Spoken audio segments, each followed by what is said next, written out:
আল্লাহ রাব্বুল আলামিন বলেন, পবিত্র সেই সত্তা আমি আল্লাহ তাআলা পবিত্রময় বরকতময়। আমি আল্লাহ তাআলা আমার বান্দা অর্থাৎ মুহাম্মদুর রাসূলুল্লাহ সাল্লাল্লাহু আলাইহি ওয়াসাল্লামকে রাতের বেলা মসজিদে হারাম থেকে বাইতুল মুকাদ্দাসের মসজিদে আকসা পর্যন্ত ভ্রমণ করিয়েছি। কারণ মসজিদে আকসার চতুর্পার্শ্বে বারক না আমি আল্লাহ তাআলা অনেক কিছুতে বরকত দান করেছি। আমি আল্লাহ তাআলা ফিলিস্তিনের বাইতুল মুকাদ্দাসের মসজিদে আকসার চতুর্পার্শ্বে অনেক কিছুতে বরকত দান করেছি।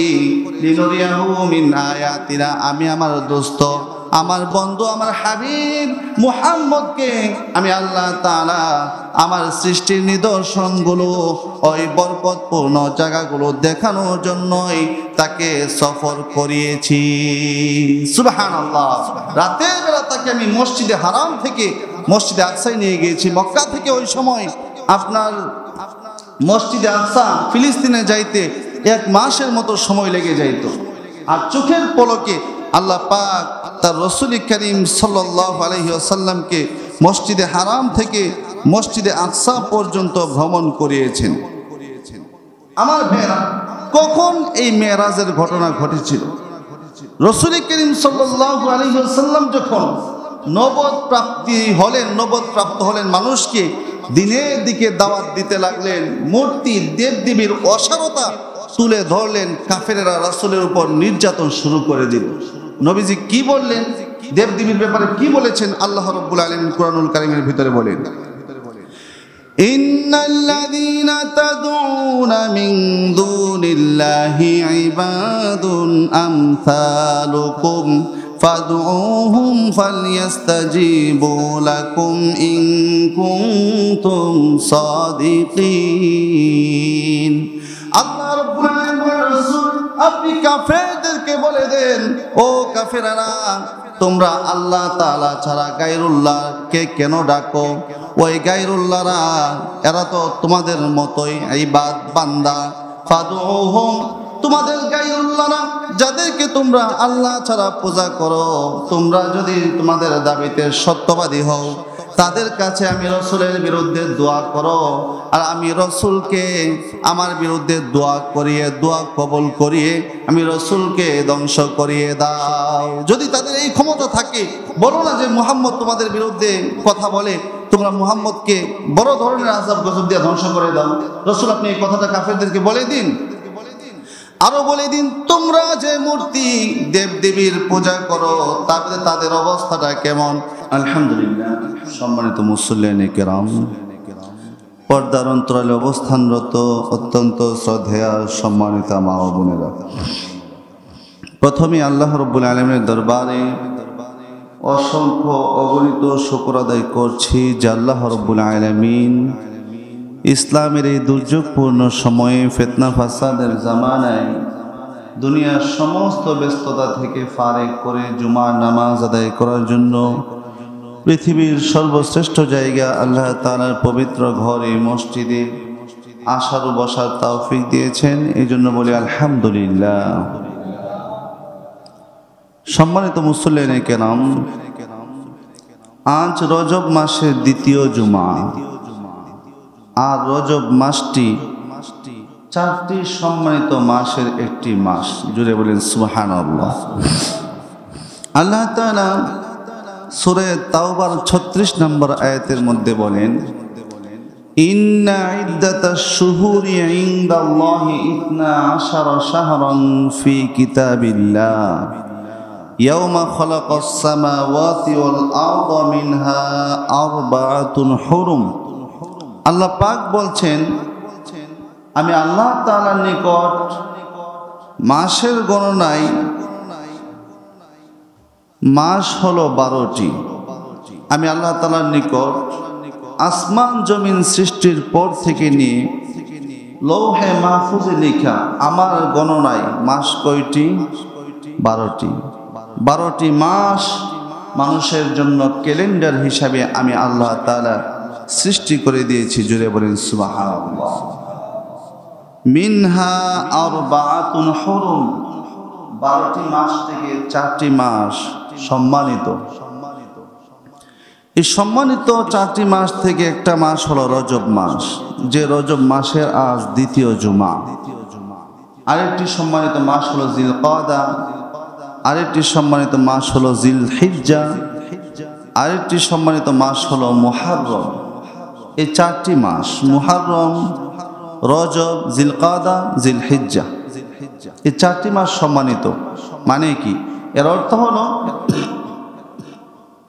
জাহিলিয়াতের যুগেও এই 4 মাসে যুদ্ধ বিগ্রহ করা তারা নিষিদ্ধ মনে করত, হারাম মনে করত, সম্মানার্থে, যে এই 4 মাসে যুদ্ধ করা যাবে না, এই 4 মাস তারা অন্য মাসে যুদ্ধ করবে। আমরা মুমিন হিসাবে আমাদের জন্য শিক্ষা হলো এই 4টি মাসে আমরা বেশি বেশি করে আমল করব। রাজি আছেন ইনশাআল্লাহ? বেশি বেশি করে এই মাসে আমল করব, কারণ এরপর আল্লাহ পাক বলছেন যালিকা দ্বীনুল কাইয়িম, এটাই হলো মজবুতির ধর্ম, মজবুত দিন।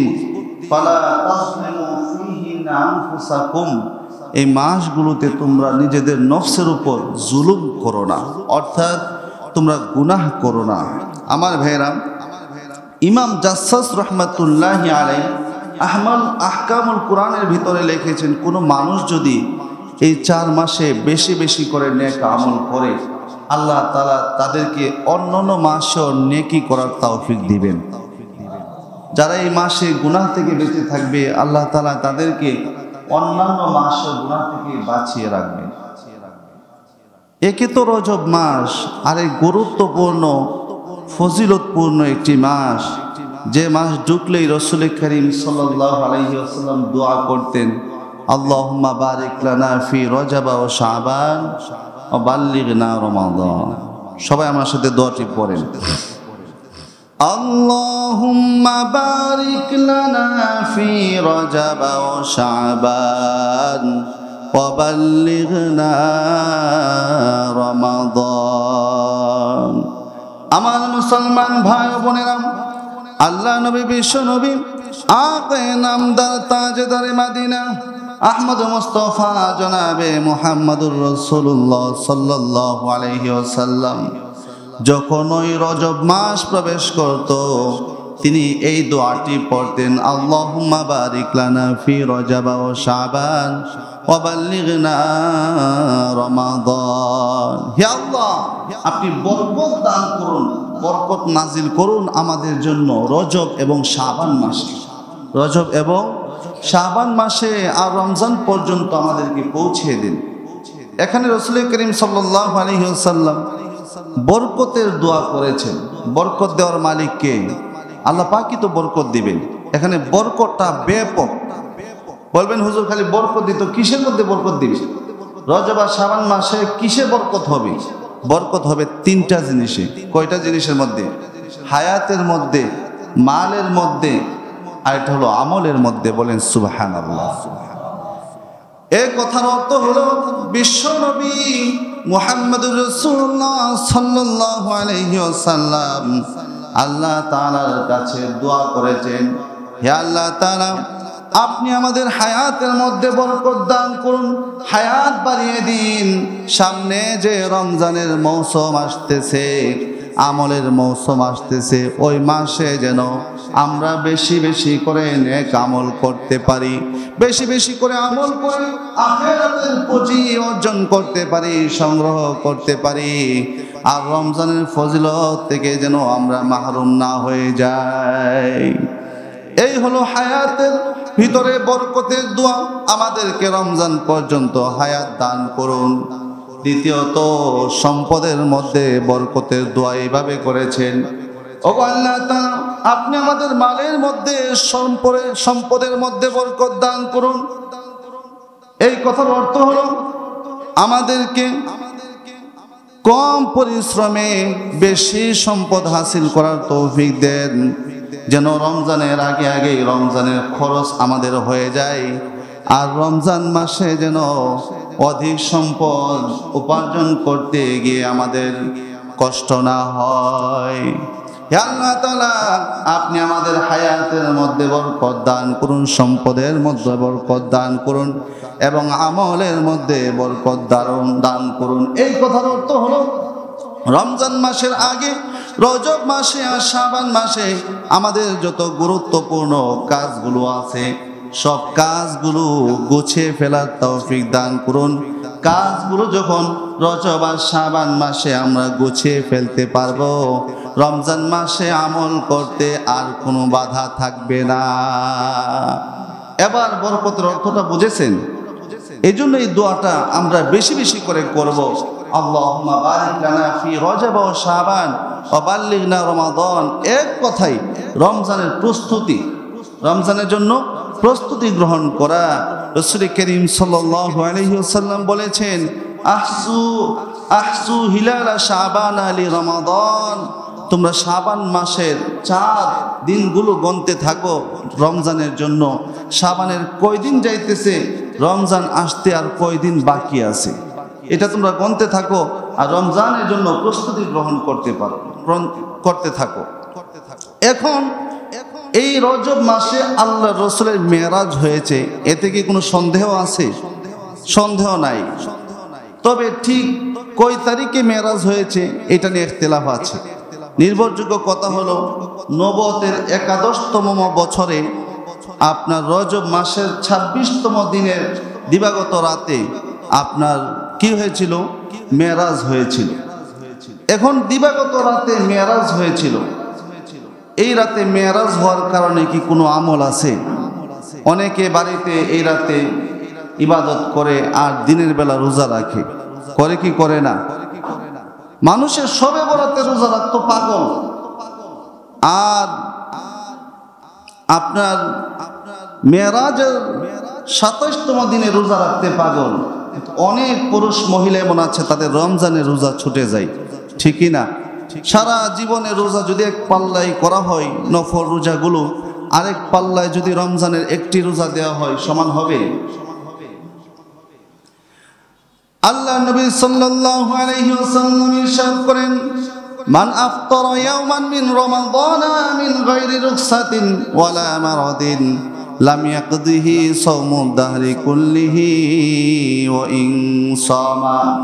কোন মানুষ যদি পবিত্র মাহে রমজানুল মুবারকের একটা রোজা ভঙ্গ করে মিন গায়রি রুখসাতিন, শরীয়তে তাকে রুখসত দেয়নি, তার কোনো অসুস্থতা নাই, এরপরেও শরীয়তের মাজুর কোনো ওজর না থাকার পরেও রমজানের একটা রোজা ছেড়ে দিয়েছেন, রাসূল বলেন যুগের পর যুগ যদি ওই লোকটি রোজা রাখে, নফল রোজা যদি সারা জীবনও রাখে, রমজানের একটা ফরজ রোজার সমতুল্য হবে না। সুবহানাল্লাহ, রমজানের একটা রোজারও সমান হবে না সারা জীবনও যদি রোজা রাখে।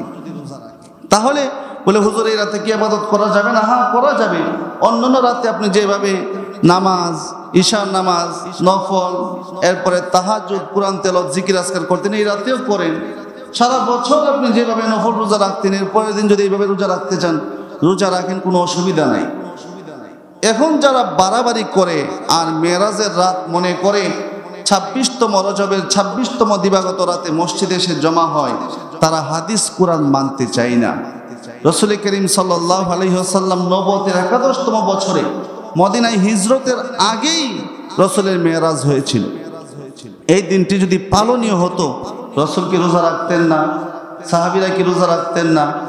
সাইদ খলিফা হযরত আবু বকর সিদ্দিক, হযরত উমর রাদিয়াল্লাহু তাআলা আনহু, হযরত উসমান আলী রিদওয়ানুল্লাহি তাআলা আলাইহিম আজমাইন, তারা কি রোজা রাখতেন না?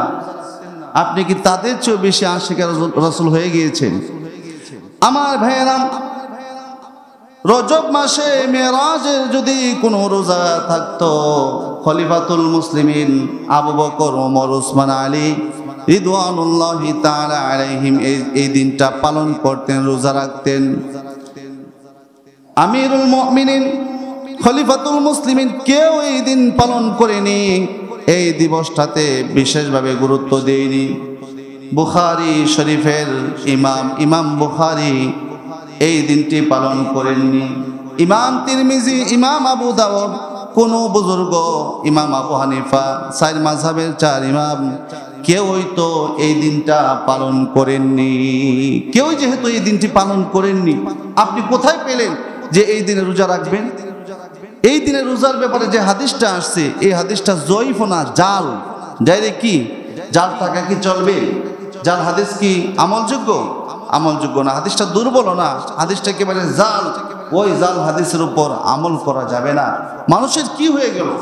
মানুষ যে কত দিবস পালন করে, এই দিবস যদি আমরা পালন শুরু করে দিতাম, তাহলে তো রসুলের ভাত খাওয়ার একটা দিবস আছে, বদর যুদ্ধের দিবস আছে, উহুদ যুদ্ধের দিবস আছে। সারা বছর শুধু দিবসে দিবসে চলে যেত।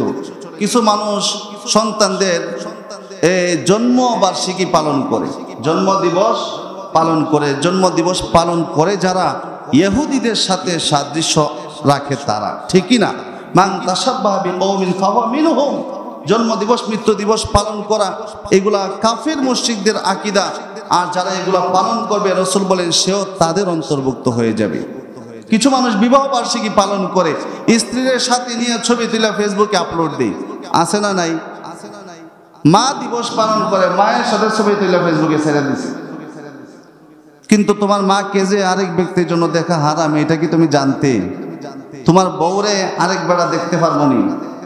তোমার স্ত্রীরে, তোমার মাকে যে ফেসবুকে ছাইরা দিলা, দুনিয়ার সবাই দেখলো, তাদের চোখের জিনা হলো, এটার দায়ভার কে নিবে? কি বুজুর্গ মায়ের ছবি ছাড়ে, বউয়ের ছবি ছাড়ে।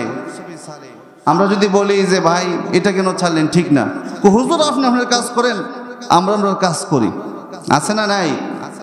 এই ধরনের দিবস টিবস ইসলামে নাই। হ্যাঁ, ব্যক্তি কেন্দ্রিক কোনো দিবস নাই, তবে সামগ্রিক দিবস আছে, যেমন ঈদুল আজহা, ঈদুল ফিতর, এরপরে শরীয়তের নির্ধারিত দিবস লাইলাতুল কদর, লাইলাতুল বারাত ইত্যাদির দিবসগুলো, মুহররমের আশুরার দিবস আছে না নাই? কিন্তু ব্যক্তিগত ব্যক্তি কেন্দ্রিক কোনো দিবস নাই। আমার ভাইয়েরা, এই জায়গাটাতেই সমস্যা থাকার কারণে বেদাতীরা রাসূল করিম সাল্লাল্লাহু আলাইহি ওয়াসাল্লামের জন্ম দিবস পালন করে। তাহলে আমরা কি পেলাম? রাসূল করিম সাল্লাল্লাহু আলাইহি ওয়াসাল্লাম রমজান মাস যখন প্রবেশ করত, তখন তিনি বরকতের দোয়া করতেন, আল্লাহুম্মা বারিক লানা ফি রজব ওয়া শাবান ওয়া বাল্লিগনা রমাদান। আমরা এই দোয়া করব, রাজি আছেন ইনশাআল্লাহ? এই মাসেই এই পৃথিবীর অনেক বড় একটি ঘটনা, মিরাজের ঘটনা ঘটেছিল। আল্লাহ পাক রব্বুল আলামিন তার রাসূলকে দুনিয়া থেকে দাওয়াত দিয়ে তার বাড়ি আরশে আজিমের মেহমান বানিয়েছিলেন। জোরে বলেন সুবহানাল্লাহ। এই বিষয়টা যে অস্বীকার করবে সে কাফের, কারণ এটা সরাসরি কুরআনুল কারীমের ভিতরে এসেছে। আল্লাহ রব্বুল আলামিন বলেন, সুবহানাল্লাযী আসরা বিআবদিহি লাইলাম মিনাল মাসজিদিল হারামি ইলাল মাসজিদিল আকসা ইলাল মাসজিদিল আকসা আল্লাযী বারাকনা হাওলাহু লিনুরিয়াহু মিন আয়াতিনা ইন্নাহু হুয়াস সামিউল বাসীর। আল্লাহ রাব্বুল আলামিন বলেন, পবিত্র সেই সত্তা আমি আল্লাহ তাআলা, পবিত্রময়, বরকতময় আমি আল্লাহ তাআলা আমার বান্দা অর্থাৎ মুহাম্মদুর রাসূলুল্লাহ সাল্লাল্লাহু আলাইহি ওয়াসাল্লামকে রাতের বেলা মসজিদে হারাম থেকে বাইতুল মুকাদ্দাসের মসজিদে আকসা পর্যন্ত ভ্রমণ করিয়েছি। কারণ মসজিদে আকসার চতুর্পার্শ্বে বারাকনা আমি আল্লাহ তাআলা অনেক কিছুতে বরকত দান করেছি। আমি আল্লাহ তাআলা ফিলিস্তিনের বাইতুল মুকাদ্দাসের মসজিদে আকসার চতুর্পার্শ্বে অনেক কিছুতে বরকত দান করেছি।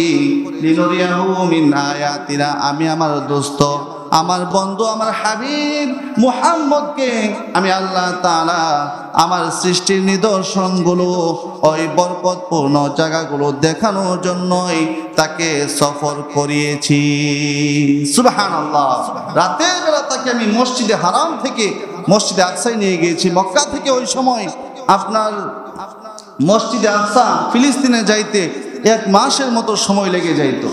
আর চোখের পলকে আল্লাহ পাক তার রাসূল করিম সাল্লাল্লাহু আলাইহি ওয়াসাল্লামকে মসজিদে হারাম থেকে মসজিদে আকসা পর্যন্ত ভ্রমণ করিয়েছেন।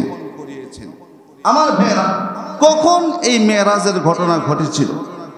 রাসূল করিম সাল্লাল্লাহু আলাইহি ওয়াসাল্লাম যখন নবদ প্রাপ্ত হলেন, মানুষকে দিনের দিকে দাওয়াত দিতে লাগলেন, মূর্তি দেবদেবীর অসারতা তুলে ধরলেন, কাফেরেরা রাসূলের উপর নির্যাতন শুরু করে দিল। নবীজি কি বললেন, দেবদেবীর ব্যাপারে কি বলেছেন? আল্লাহ রাব্বুল আলামিন কুরআনুল কারীমের ভিতরে বলেন, ইন্নাল্লাযীনা তাদউনা মিন দুনিল্লাহি ইবাদুন আমসালুকুম ফাদউহুম ফালইস্তাজিবু লাকুম ইন কুনতুম সাদিকিন।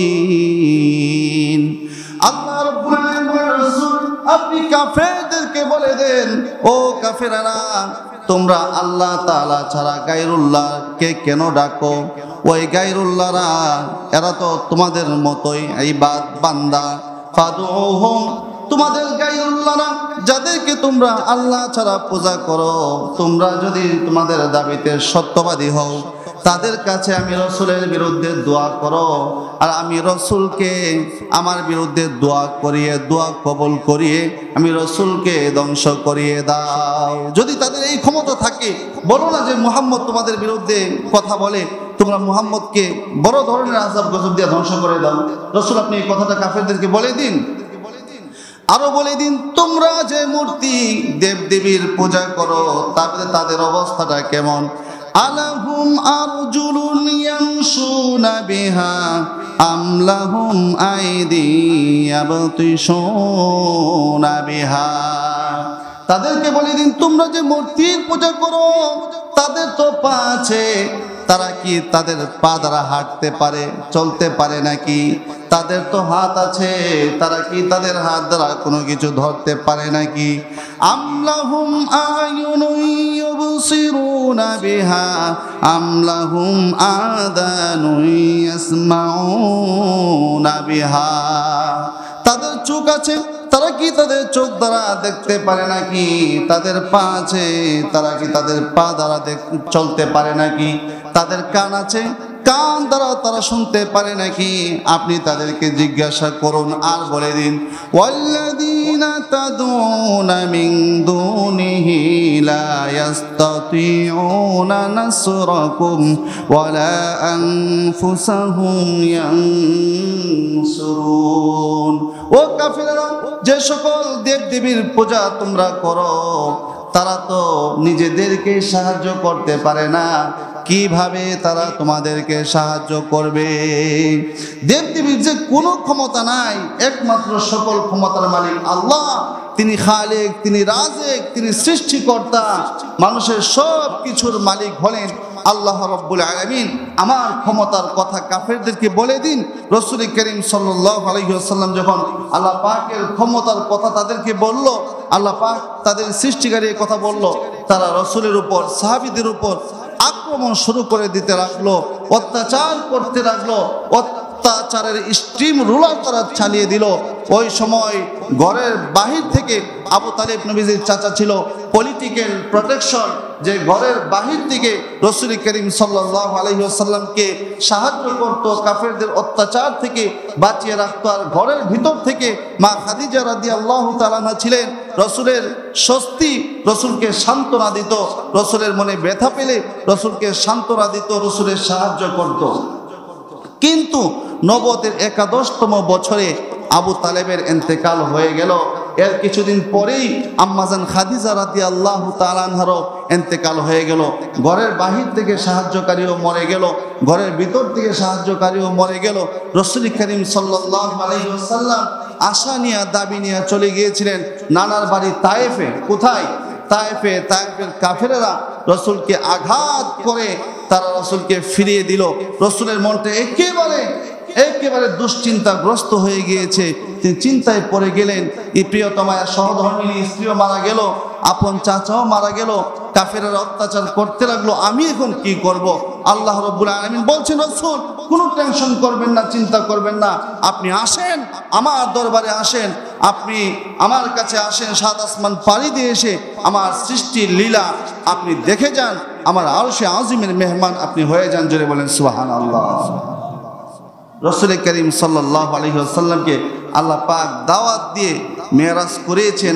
আর এই পথের মধ্যে অনেক লীলা খেলা আল্লাহ পাক তার রসুলকে দেখিয়েছেন। রসুল করিম সাল্লাল্লাহু আলাইহি ওয়াসাল্লাম চাচাতো বোন উম্মে হানির ঘরে আরাম করতেছিলেন। রাতের বেলা জিব্রাইল আর মিকাইল আলাইহিস সালাম আগমন করলেন, রসুলকে ডাক দিলেন। তারা ধরে নিয়ে আসলো আল্লাহ রসুলকে, আপনার জমজম কূপের কাছে এনে রসুলকে শুয়ে দিলেন আর রসুলের বুকটাকে বিদীর্ণ করলেন। সাহিবু শাক্কি সদর, আরবিতে বলা হয় সাহিবু শাক্কি সদর। রসুল এমন ব্যক্তি যার বক্ষ বিদারণ করা হয়েছিল জীবনে 3 বার। আর এটাকে ইংরেজিতে বলা হয় ওপেন হার্ট সার্জারি, ফার্সিতে বলা হয় সিনা চাক। আল্লাহ রসুলের গলা থেকে নাভি পর্যন্ত জায়গাটা ফেরে রসুলের কলবে আধার হৃৎপিণ্ডকে বের করে আপনার স্বর্ণের তস্তরি নিয়ে আসা হলো, যার ভিতরে মেশকে আম্বর ছিল। ওইগুলা দিয়ে আল্লাহ রসুলের কলবটা ধুয়ে আবার ভিতরে স্থাপন করে দিয়েছেন। কারণ তিনি তো মেরাজ করবেন, 7 আকাশের উপরে যাবেন, আসমান 7 আকাশের উপরে গিয়ে জান্নাত জাহান্নাম পরিদর্শন করবে। দুনিয়ার কোনো মানুষ তো এগুলা দেখতে পারবে না, চোখ জ্বলে যাবে। এই পাওয়ার এবং ক্ষমতা রাসূলকে এই বক্ষ বিদারণ করে এই শক্তি আল্লাহ পাক ভিতরে ঢুকিয়ে দিয়েছেন। সুবহানাল্লাহ। রসুলকে নিয়ে আসা হলো, আল্লাহ রসুলকে বুরাকের উপর বসিয়ে দেওয়া হলো। বুরাক এমন একটা প্রাণী যেটা ছিল গাধার চেয়ে ছোট আর খচ্চরের চেয়ে বড়। এটা এত দ্রুত চলতো, তার দৃষ্টি যেখানে পড়তো সেখানেই তার পা পড়তো। সুবহানাল্লাহ। রাসূল করিম সাল্লাল্লাহু আলাইহি ওয়াসাল্লাম সেই বুরাকের উপর সওয়ার হয়ে ফিলিস্তিনের দিকে যাত্রা শুরু করলেন। রাস্তার মধ্যে দেখতে পেলেন আল্লাহ রসুল বুরাকে চড়ে যখন ফিলিস্তিনের দিকে যাইতে লাগলেন, রাস্তার মধ্যে এক বৃদ্ধা রসুলকে ডাক দিল। জিব্রাইল বললেন, ইয়া রাসূলুল্লাহ, আপনি ভ্রুক্ষেপ করবেন না? আর একটু সামনে যাওয়ার পর এক বৃদ্ধ ডাক দিল। রসুল বললেন, তার ডাকেও সাড়া দিবেন না। আর একটু সামনে যাওয়ার পর 3 জন মানুষ রসুলকে সালাম দিল। আসসালামু আলাইকা ইয়া আউয়ালাস সালাম, আসসালামু আলাইকা ইয়া আখিরাস সালাম, আসসালামু আলাইকা ইয়া হাশির বলে সালাম দিল। জিবরাইল আলাইহিস সালাম বললেন, ইয়া রাসূলুল্লাহ, এখন আপনি ওই লোকদের সালামের জবাব দেন। এই লোকগুলোর পাশ দিয়ে যখন অতিক্রম করে রসুল চলে গেলেন, জিবরাইল বলছেন, ইয়া রাসূলুল্লাহ, ওই বৃদ্ধাকে কি আপনি চিনতে পেরেছেন যে আপনাকে সালাম দিয়েছে? রাসূল করিম সাল্লাল্লাহু আলাইহি ওয়াসাল্লাম বলেন, না, আমি চিনি নাই। জিবরাইল বলেন, ওই বৃদ্ধা হলো দুনিয়া, যার বয়স শেষ হয়ে গিয়েছে, বৃদ্ধ অবস্থায় আছে। কিয়ামতের দিন আর বেশি বাকি নাই, হাজার হাজার বছর চলে গিয়েছে। সে আপনাকে ডাক দিয়েছে, তার উদ্দেশ্য হলো আপনাকে দুনিয়ার দিকে ধাবিত করা। এরপরে যে বৃদ্ধ ব্যক্তি আপনাকে ডাক দিয়েছে, ওই বৃদ্ধ ব্যক্তিটি হলো অভিশপ্ত শয়তান। শয়তানেরও উদ্দেশ্য হলো আপনাকে দুনিয়ার দিকে মাইল করা। এরপর তিন ব্যক্তি যে আপনাকে সালাম দিয়েছে, একজন হলেন হযরত ইব্রাহিম, একজন হলেন হযরত মূসা, আর একজন হলেন হযরত ঈসা আলাইহিমুস সালাম। আল্লাহ রসুল বলেন, ওই সফরে ফিলিস্তিন যাওয়ার সময় আমি কবরের উপরে হযরত মূসা আলাইহিস সালামকে নামাজ পড়তে দেখেছি। সুবহানাল্লাহ। আমার ভাইরা, রাসূল করিম সাল্লাল্লাহু আলাইহি ওয়াসাল্লাম এইভাবে ফিলিস্তিন চলে গেলেন। আর রাস্তার মধ্যে তিনি দেখতে পাইছেন কিছু লোক রাস্তার মধ্যে, যেহেতু জাহান্নাম, ইন্না জাহান্নামা তাহতাল আরদি সাবিয়া, 7 জমিনের নিচে হলো জাহান্নাম। জাহান্নামের দৃশ্য আল্লাহ তাআলা তার রাসূলকে রাস্তার মধ্যে দেখিয়েছেন। তিনি দেখলেন কিছু লোক তাদের তামা নখ, এই নখ দিয়া আরেক ভাইকে ছিঁড়ে ছিঁড়ে গোশত খাচ্ছে। বলেন নাউজুবিল্লাহ। আল্লাহ নবী জিজ্ঞেস করলেন, ও ভাই জিবরাইল, তামার নখ দিয়ে কিছু মানুষের গোশত ছিঁড়ে ছিঁড়ে খাচ্ছে, এরা কারা এবং কেন তারা এই কাজ করতেছে? জিবরাইল আলাইহিস সালাম বলেন, ইয়া রাসূলুল্লাহ, এরা হলো ওই সমস্ত লোকেরা যারা দুনিয়াতে গীবত করত। গীবত করা মানে মরা ভাইয়ের গোশত খাওয়া। আল্লাহ রাব্বুল আলামিন বলেন, ওয়ালা তাজাসসু ওয়ালা ইয়াগতাব বা'দুকুম বা'দা আইয়ুহিব্বু আহাদুকুম আইয়াকুলা লাহমা আখিহি মাইতান ফাকারিহতুমু ওয়াত্তাকুল্লাহা ইন্নাল্লাহা তাওয়াবুর রহিম। আল্লাহ রাব্বুল আলামিন বলেন, হে ইমানদার বান্দারা, তোমরা একের পিছনে আরেকজন করে মানুষের দোষ ত্রুটি তালাশ করবা না। এক ভাই আরেক ভাইয়ের গীবত করবা না। কোনো ভাই কোনো ভাইকে যখন গীবত করে, সামাজিকভাবে তাকে লাঞ্ছিত করে, আর আপন ভাইয়ের মোমেন ভাইয়ের গীবত করার অর্থই হলো তার গোশত খাওয়া। তারা দুনিয়াতে এই এক ভাই আরেক ভাইয়ের গীবত করত, এর শাস্তি হিসাবে আজকে আখিরাতে আল্লাহ তাআলা তাদেরকে জাহান্নামের ভিতরে সরাসরি ভাইয়ের গোশত খাওয়ায়া এই শাস্তি দিতেছেন। বলেন নাউজুবিল্লাহ। রাসূল করিম সাল্লাল্লাহু আলাইহি ওয়াসাল্লাম যাওয়ার পথে দেখতে পেলেন কিছু লোক রক্তের সাগরে হাবুডুবু খাচ্ছে। কিসের সাগরে? রক্তের সাগরে। আর তারা যখন পারে আসে, পাথর দিয়ে আপনার ঢিল মারা হয় এবং তাদেরকে পাথর দিয়ে ঢিল মেরে আবার রক্তের সাগরে ফেলে দেয়া হয়। নবীজি জিজ্ঞেস করলেন, ইয়া রাসূলুল্লাহ, নবীজি জিজ্ঞেস করলেন, হে জিবরাইল, এরা কারা? জিবরাইল বলল, ইয়া রাসূলুল্লাহ, এরা হলো সমস্ত লোকেরা যারা মানুষের পরিশ্রম করে রক্তকে পানি করার টাকাকে সুদ হিসাবে গ্রহণ করত। সুদ যারা খাইতো, আমার ভাইরা, এই সুদখোরদেরকে কিয়ামতের ময়দানে রক্ত খাওয়ানো হবে। কি খাওয়ানো হবে? রক্ত খাওয়ানো হবে। সুদখোর এত বড় জালেম, আল্লাহ তাআলা তাদের ব্যাপারে বলেছেন যে সুদখোরদের সাথে আমি আল্লাহর যুদ্ধ। নাউজুবিল্লাহ। আমি আল্লাহ এবং রসুলের যুদ্ধ। তোমরা যারা সুদ খাও, আমার সাথে আমার রসুলের সাথে যুদ্ধ ঘোষণা করো। এর সর্বনিম্ন গুনাহ হলো নিজের আপন মায়ের সাথে জিনা করলে যে গুনাহ হয় সে গুনাহ হবে। বলে নাউজুবিল্লাহ। এই সুদখোরদের চেহারার দিকে আল্লাহ তাআলা কাল কিয়ামতের ময়দানে ফিরেও তাকাবেন না। নবীজি যাইতে লাগলেন, কিছুক্ষণ পর দেখতে পেলেন একটা পাতিলের মধ্যে পাকানো গোশত আছে, আর একটা পাতিলের মধ্যে কাঁচা পচা গোশত আছে। কিন্তু কিছু লোকেরা পাকানো সুস্বাদু গোশত না খেয়ে পচা কাঁচা গোশত খাচ্ছে। আল্লাহ রাসূল জিজ্ঞেস করলেন, জিবরাইল, এরা কারা? জিবরাইল বলল, ইয়া রাসূলুল্লাহ, ইয়া হাবিবাল্লাহ, তারা হলো আপনার উম্মতের ওই সকল নারীরা, ওই সকল পুরুষেরা যাদের ঘরে সুন্দর স্ত্রী থাকার পরেও বাহিরে গিয়ে পরকিয়া করত। ওই সকল নারীরা যাদের নিয়ামত হিসাবে স্বামী থাকার পরেও পর পুরুষের সাথে রং ঢং করত। নাউজুবিল্লাহ। কিছু মহিলা আছে, স্বামী আছে, এরপরেও গিয়া এই বেড়ার সাথে ওই বেড়ার সাথে তামসা করে, আছে না নাই? কিছু পুরুষ আছে, ঘরে স্ত্রী আছে, এরপরেও অমুকরে তুমুকরে ফোন মারে আর হমানে কথা বলে, আরো নানান অপকর্ম করে বেড়ায়। আমার ভাইরা, এই হলো তাদের শাস্তি। এরপরে রাসূল দেখলেন একটা তন্দুর রুটির চুলার ভিতরে কিছু মানুষকে আগুন ধরিয়ে জাল দেওয়া হচ্ছে, আর তাদের লজ্জাস্থানে পোকামাকড় সাপ বিচ্ছু কামড়াইতেছে, লজ্জাস্থান থেকে পচা গন্ধ বের হইতেছে। রাসূল জিজ্ঞেস করলেন, এরা কারা? জিবরাইল বললেন, এরা হলো তারা যারা অবিবাহিত ছিল কিন্তু জিনা করত। অবিবাহিত ছিল কিন্তু জিনা করত। এই জিনাকারী পুরুষ আর জিনাকারিনী মহিলাদের এই শাস্তি। আমার ভাইয়েরা, এই যে কথাগুলো বললাম মেরাজ উপলক্ষ করে, এই কথাগুলো হলো আপনার ফিলিস্তিনে যাওয়ার পথে, মক্কা থেকে ফিলিস্তিনে যাওয়ার পথে এই রজব মাসকে কেন্দ্র করে অনেক রসম আমাদের দেশে চালু আছে। আপনাদের দেশে খবর নিলাম, এখানে নাকি এমন একটা রসম আছে যে মেরাজের দিন মাগরিবের পরে ভিজা কাপড় দিয়ে, ওই ভিজা কাপড় পরে 2 রাকাত নামাজ পড়তে হবে। এটা পাইছে কোথায়? পাইল কই এই কথা? এইগুলো হলো কুসংস্কার, গুমরাহি। অনেকে বলে রজব মাসে বিয়ে শাদী হবে না, মুহররম মাসে বিয়ে শাদী হবে না। এগুলা ফাও কথা, ভ্রান্তিমূলক কথা। এই সমস্ত কথার কোনো দলিল নাই। আল্লাহর 12 মাসের প্রত্যেকটা দিন আল্লাহর কাছে সমান। আমরা এই দিনগুলোর এই ধরনের কথা আমরা বিশ্বাসী না, কারণ এগুলো কোরআন হাদিসের কোথাও নাই। আল্লাহ তাআলা আমাদের সকলকে এই সমস্ত কুসংস্কার থেকে বেঁচে থাকার তৌফিক দান করুন। সবাই বলেন আমিন।